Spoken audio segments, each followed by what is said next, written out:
So, what are short films? Well, short films are defined by the Academy of Motion Picture Arts and Sciences as an original motion picture that has a runtime of 40 minutes or less, including all credits. This is lenient, however, as modern short films have an average runtime of around 10 to 15 minutes. This is mainly because of things like limited budget and small ideas that can be told in a short space of time. Well, short films are very independent productions, and because of this they aren't shown by big cinemas. However, a lot of short films go into competitions between other short films in film festivals, where short films are shown on cinema-like screens and professionally judged and given appropriate awards.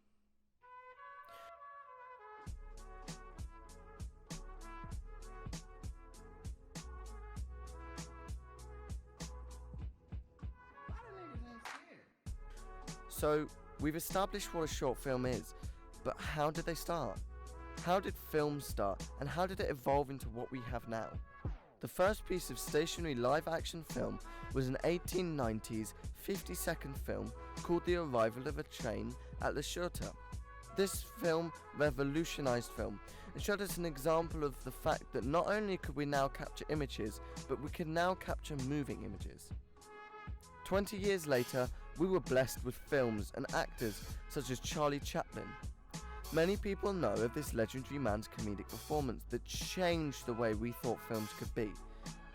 In the 1910s, films were becoming a lot more popular, and they were being given dedicated cinemas to show these films.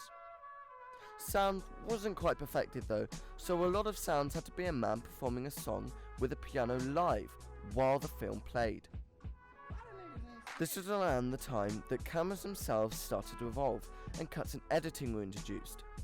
It wasn't complicated, but it was a building block of editing today and was the start of a process that would be applied to nearly all films in the future.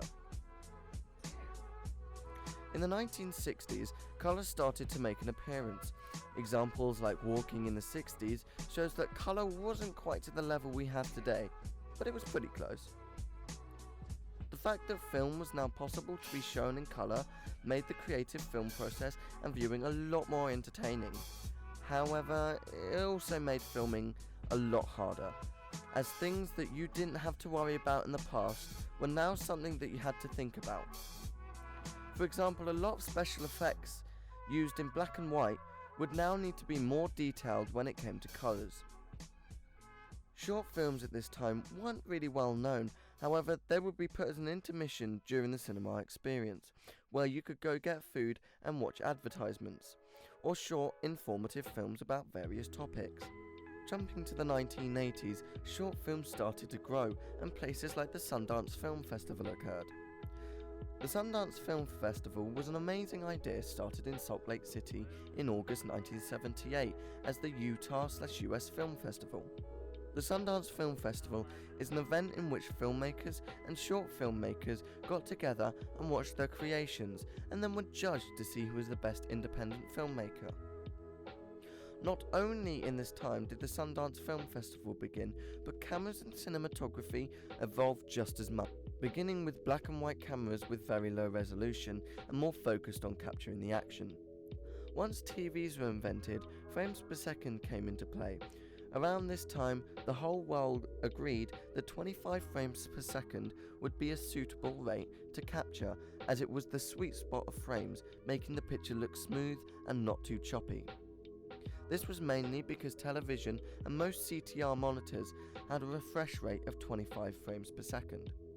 This meant that people filming short films would be more accepted if they were in the commonly known format. I talked earlier about editing, and this process has changed dramatically. From physically cutting with scissors to cutting on a digital program, not only has cutting evolved, but so has visual effects. From bullets in moons to blowing up planets with lasers, visual effects have not only changed dramatically, but so has audio. Audio recording software and hardware is clearer and easier to use. And editing also made things like Foley a crucial part of film and a much respected job. Short films in modern day are widely accepted because of their indie feel and expression. However, in times like the 1970s and 80s, film was known and used as common entertainment.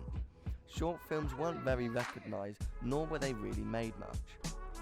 The arrival of things like the Sundance Film Festival in August 1978 made small independent creators of film more known, giving them a label to their work. Now, sometimes this would be films and sometimes it would be short films.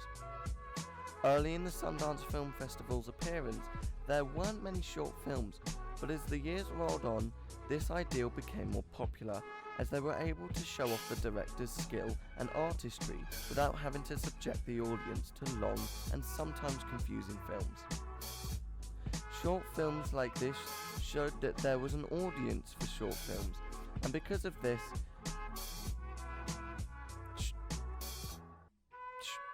short films like this showed that there was an audience for them. Short films like this showed that there was an audience for short films, and because of this, short films and people making them grew and grew. Cameras got better and easier for independent filmmakers to get.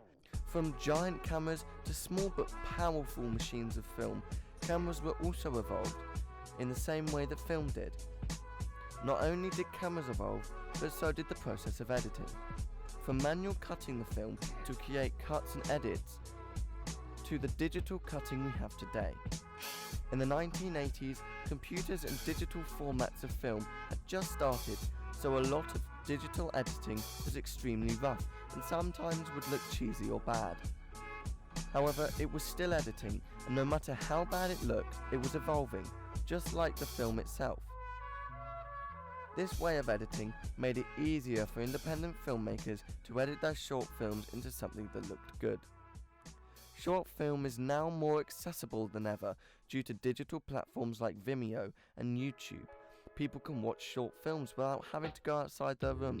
People have access to information to make these short films, and it's also easier than ever to buy a camera and start getting people together to make a short film. Short films are extremely important in modern times because of their demand for entertainment and the demand for new directors and filmmakers. Short films work as an example to show that the filmmaker's potential and skill. The way that films has evolved is fascinating, and there is more than just what is shown on the internet. Looking into this, I found so many things about film and the process of short film throughout time. So, what are short films? Well, no matter how they're defined, short films are a part of something much bigger than they appear to be. What might be a small 10-minute story to you might be a masterpiece in cinematography or film.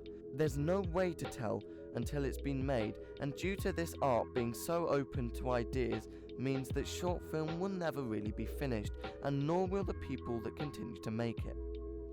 All we have to do now is see how short film evolves from this point on and how it's going to change the way we see film. Thanks for watching.